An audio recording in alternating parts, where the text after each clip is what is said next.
work in artificial turf, Ateneo. Their field is a dust bowl. Yeah. It is a dust bowl. Huh? I know, but then you're Ateneo. How is the sunken garden a better field?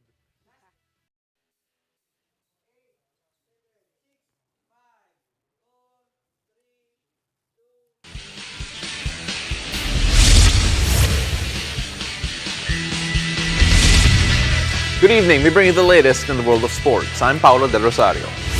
We give you the conversations you want to hear from your favorite icons and athletes. I'm Zia Herbacio. It's Basketball Tuesday as we talk about the NBA, Gilas Pilipinas, and the upcoming PBA Finals. Buckle up, sports fans. Let's get in the game.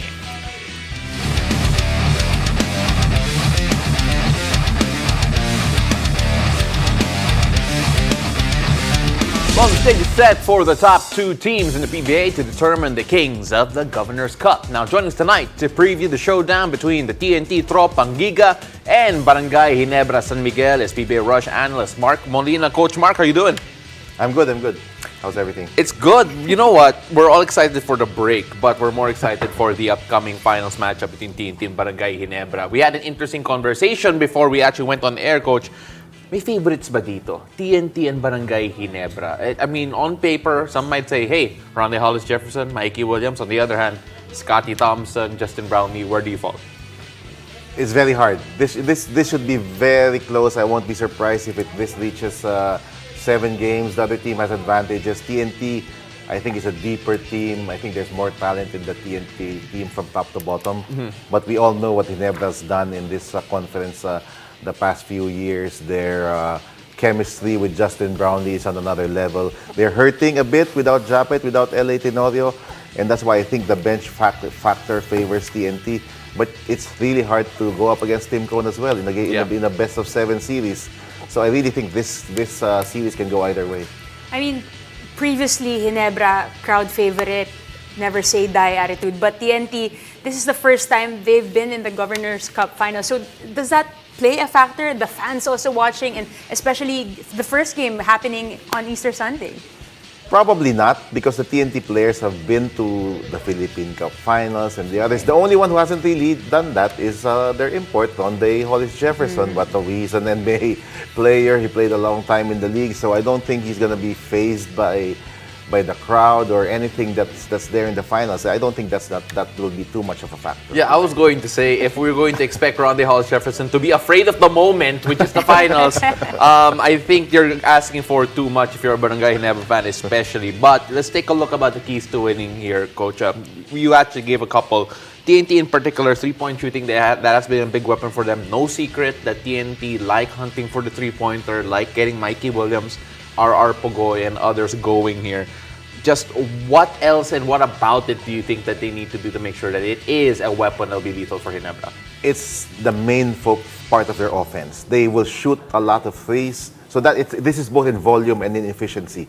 TNT must shoot a lot of threes and must make a lot of threes in order to win this series, because that's a big part of their offense. Coach Jolas, Coach Chot before, they would put in 5 players who can all shoot threes, because that's really what they do. And if they cannot hit their three-pointers with consistently, then that's the chance for Barangay Ginebra. I think that's something that Tim Cone would want to take away, the open looks from TNT from threes. Let's move over to the Ginebra squad. They swept the semi-final round, and now keys to winning might be their bench points and how to limit the turnovers. Well, Ginebra turned the ball a lot. This is not a very disciplined Ginebra team as in previous editions, because this is a younger team with Malonzo, with Jeremiah Gray, no L.A. Tenorio there. So I think they should play with a little bit more discipline and limit those turnovers. But the biggest factor to me is the bench points of Barangay Ginebra. TNT, as I said, is the deeper team. Barangay Ginebra, their starters are fantastic, but they need to get points from their bench, maybe more than 25, maybe close to 30 points from those guys, because they have a very depleted bench, because LA is no longer there. So Jeremiah Gray is now a starter, but they need points from guys like Pinto and Stanley Pringle off the bench in order to compete with TNT. So let's see whether or not they can get those numbers. Now, interesting because we're looking at key players as well. And of course, for Barangay Ginebra, I'm going to spoil it and say that this is not a hard choice. Pinili ni Coach Mark si Christian Stan Hardinger and Scotty Thompson. Scotty Thompson, reigning MVP. Si Christian Stan Hardinger leading the race in terms of the BPC candidacy. This conference, we see the numbers there on the screen. But I'm more curious about yung pick mo for TNT. That guy is Calvin Oftana, who exploded in the last game. Who exploded in Game 4 with 19 points in a quarter. Seems like a guy who goes up, but then sometimes disappears, goes up and sometimes disappears. Why is he most important to you? Because there's no one like him in the TNT lineup. They do not have a scoring hybrid type of a forward in that lineup. Their guards are so deep. If Mikey doesn't play well, RR can play well. Sometimes it's RR's turn, sometimes it's Jason's turn. So they have very good backcourt scoring, but none from their front line. Their centers don't score. Their forwards, of course, the import is a scorer in RHJ. Yeah. But among the locals, what Oftana brings to the table, nobody else in that TNT lineup can do. And we saw that in that in the clinching game against Meralco when Oftana scored 20 points in the second quarter. Yeah. If he can do that consistently, TNT will be very tough to beat. If he does it consistently, like 20 points in a quarter, siguro 80 points yan in a game, di ba? Mga 19. Oh. But you gave us another honorable mention that might come into play in the championship series. Japet Aguilar, he may or may not appear in the series. He's going to be an X factor if he plays. Okay. But the thing is, even without Japet, they have not missed Japet a lot, Barangay Ginebra, because of the fantastic conference of Christian Stan Hardinger. He is the guy. For me, Stan Hardinger has no matchup in this series. If he can be a focal point offensively, then they don't really need Japet. But TNT is not a tall team.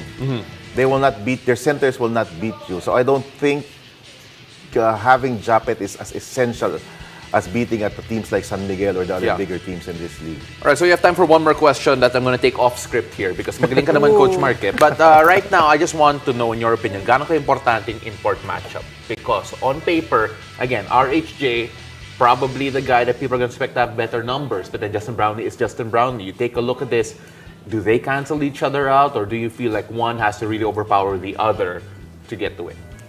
I think for the most part, they will cancel each other out because they're if you look at their numbers, it's almost even.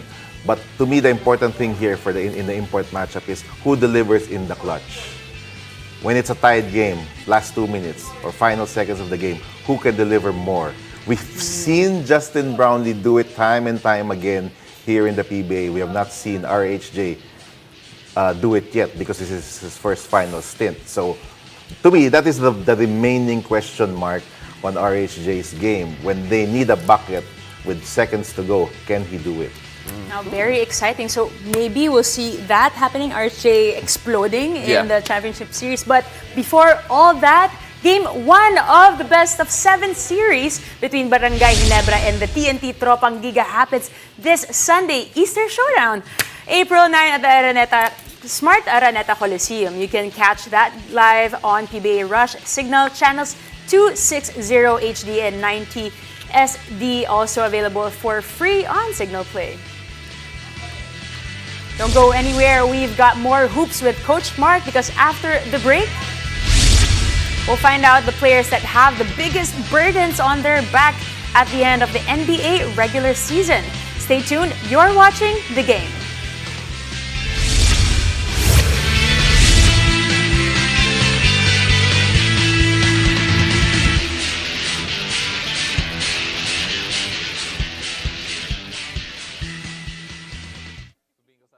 Welcome back to The Game with Coach Mark Molina.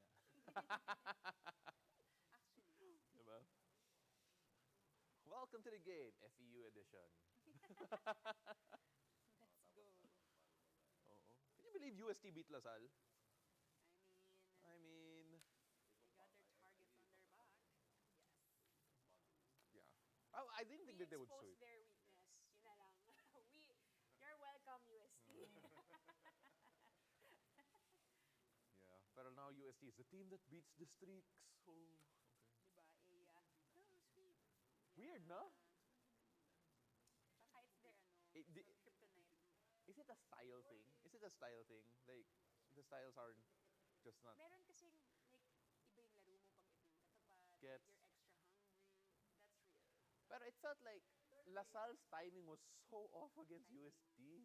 It's like UST said, we're going to play the slowest type of volleyball that ever existed. And when you're up in the air, we're going to take our time. Pinarusahan niya nung unti lang si Matalo. Oo. That's true though. Sprint niya. That's true though. Hindi, they practice right.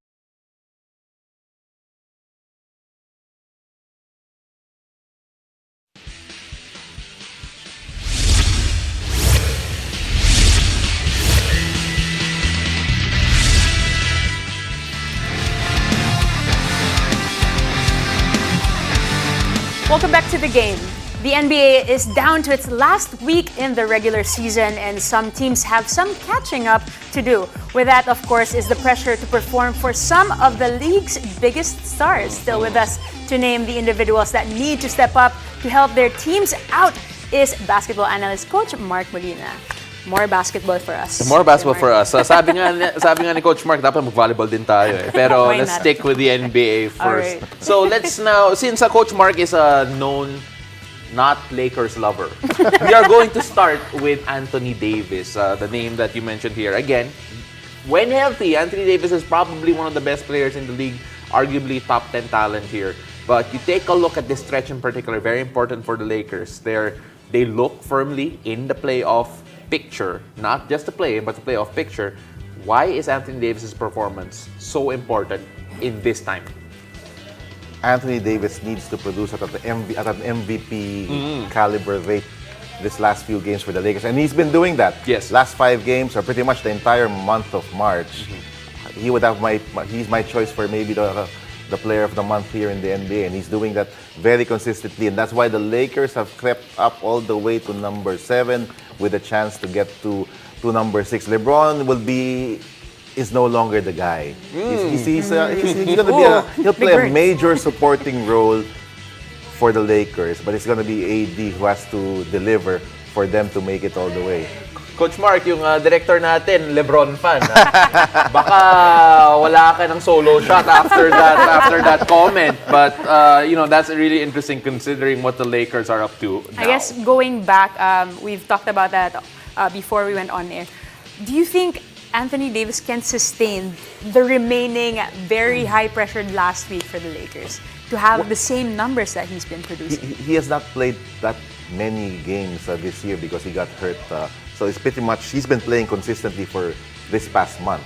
I think he has another month in him.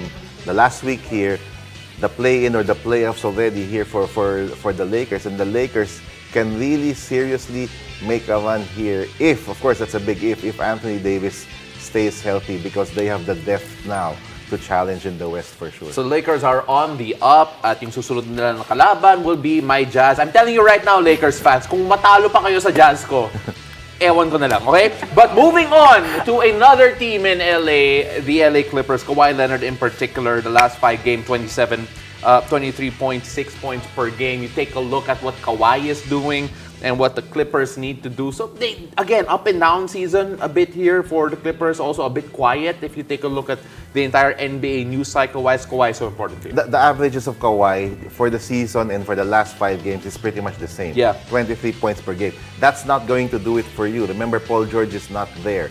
Kawhi needs to produce at an all-NBA level for the Clippers to clinch a playoff spot here. Right now, he's okay.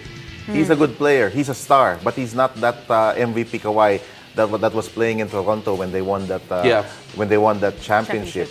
Remember, the Lakers and the Clippers are playing on Thursday. I think the winner of that game clinches a playoff spot, maybe number 5 or number 6. And I don't think the Clippers can win that game if Kawhi will score 23 points. Has to be in the 30s. He has to match the production of AD and be an MVP caliber player the rest of the way for the Clippers. So far for Kawhi, he really needs to step up, bigger numbers, and stay consistent. Let's jump into your third person on the list, Andrew Wiggins. Yep. So far, he's missed a couple of games, 21 games, due to spurts. More than a couple, to be fair. Sorry, let me take that back. 21 games po siyang nawala, hindi po a couple. And everybody, Steve Kerr saying, his presence will definitely matter in the last few stretches. The Warriors are the defending champs. Yeah. When Wiggins, Looney, Clay, Steph Curry, and Draymond Green has the best net rating in the entire league. Insane net rating, 21 plus 21, meaning in 100 possessions, this team outscores their opponents by 20 points, 21 points for every 100 possession. Nobody has that kind of net rating among starting lineups in the league. Not the Bucks, not the Sixers, not the Boston Celtics. So when these five are playing together, the Warriors are a championship caliber team. And now that Wiggins is coming back, exciting times are ahead here for Golden State. How excited are you to see the Warriors try to improve their horrifying away record? As we see them right now, number 6 in the standings, 41-38. If they do not start winning, they can fall all the way up to number 8. Again, wala yung number 12 po because galit yung direct namin sa Utah Jazz were number 12. But you take a look at the Warriors here, 9-30 away record that they're going to hope to improve. Is Andrew Wiggins the answer to try and reverse those fortunes, especially as they're getting into postseason action very soon?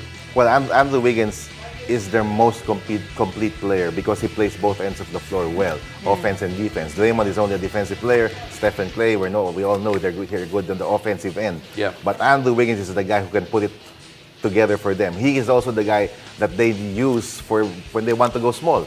Andrew Wiggins slides into the power forward position. They become athletic. They put the Jordan Poole in there, and they have a lot of shooting surrounding Draymond Green and Andrew Wiggins. He is the key for them. You mentioned the road record. I think they don't have a very hard schedule. Yeah. I think they play in Sacramento, Portland, and OKC.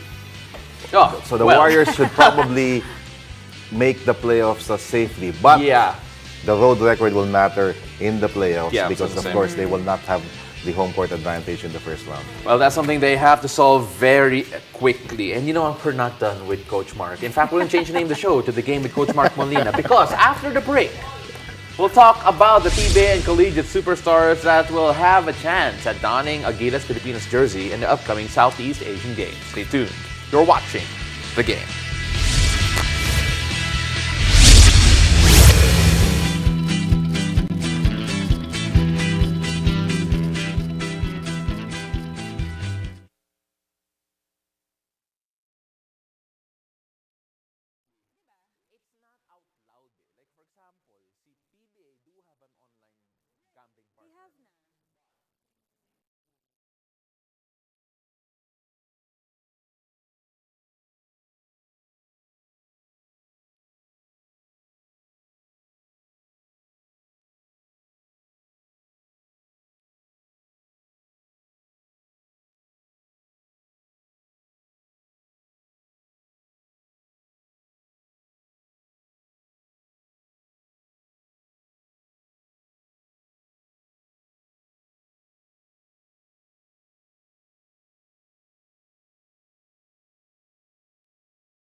Problem lang is that actually it's better niya.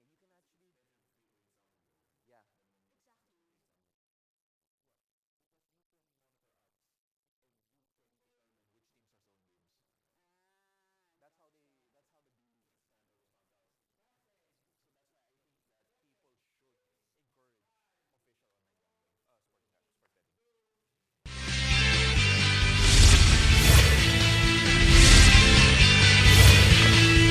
Welcome back. You're watching The Game. PBA superstars have been called up to represent the flag in the upcoming Southeast Asian Games in Cambodia. Now, to give us more insight on the initial 28-man pool, we still have with us basketball analyst Coach Mark Molina. Coach Mark, revenge tour para sa Pilipinas. Again, trying to, win back the gold. I remember when we guested Isaac Go after the Southeast Asian game, I introduced him as a silver medalist. Yeah. He felt terrible. Oddly. He felt terrible. Hi, Isaac. We miss you. But then you take a look at this. How important is it to be as strong as possible given yung nangyari sa last Southeast Asian It's game? extremely important because we can't afford to lose this one again. There was so much talk, so much pressure on the team after they lost from basketball fans. I think if we win the SEA Games, our Gilas team will have the peace and what they call this, the support needed for the World Cup. Because we don't want a lot of noise heading into the World Cup, especially if we lose the gold again in the SEA Games. When we look at the list here we have on the screens, or the guards, who stood out for you in this 28-man pool, Coach Mark? Well, of course, the key guy there would be Scottie Thompson and CJ Perez. They've been staples in the last few windows already for Gilas. They should be shoe-ins, but you remember that SEA Games does not follow FIBA eligibility rules.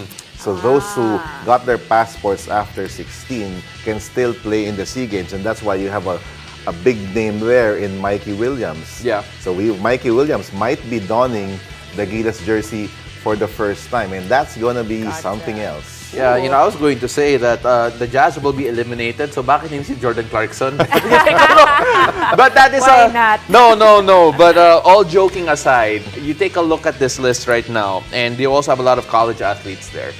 Now, a big question would be would you play the college guys with the consideration that it is also going to be early prep for the upcoming World Cup?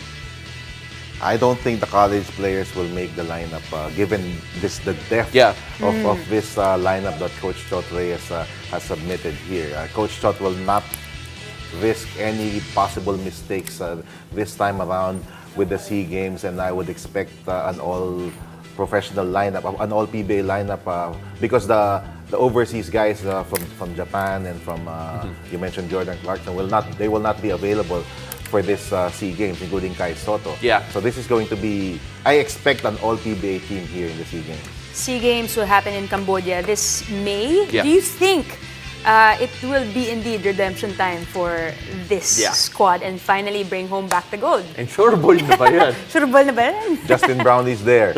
Okay. So, I mean, Brownlee is there. Again, without the FIBA rules, Christian Stan Hardinger can play. Brownlee, of course, will be your naturalized player. Mikey Williams can play. And then you add in the other Gilas guys who have been playing there regularly, like Scotty, CJ, and Jamie Malonzo. I think it's going to be a potent lineup. And they've been playing a lot more together because of all the Gilas, the FIBA World Cup windows. So the chemistry should be there. So I think we're gonna win this gold. Yan na, taga na sa bato. Okay, so at least yan yung expectations natin. Yes. Coach Mark, maraming salamat. Really appreciate you. Thank you for staying the entire show. Yeah. Thank you for having me. That's it for your Basketball Tuesday. Thank you for joining us. I'm Zihir Basho. I'm Paulo De Rosario. This has been The Game.